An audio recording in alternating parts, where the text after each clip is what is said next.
Now, if you're working on getting some increased mobility for scapular depression, scapular retraction, moving into some functional activities for more normal shoulder motion, getting that scap out of its protracted forward position, get into that scapular depression, retraction, and as you're holding for the myofascial release, you can add some muscle energy or PNF techniques, some hold relax techniques.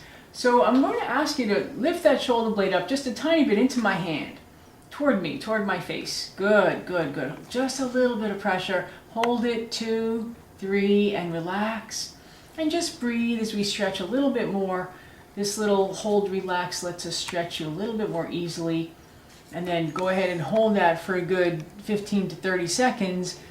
I'm getting the hold position from some of the literature that shows the latency period post-contraction for an isometric contraction is about 15 to 30 seconds based on EMG studies. So that's a great time, little window of opportunity for you to get in and stretch and hold.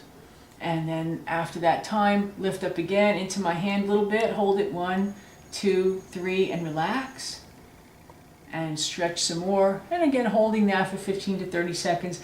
I'll typically do about 3 to 5 reps of this hold relax PNF, muscle energy, depending on the profession. They have a different name for it, trying to get that scap down into its neutral, normal position.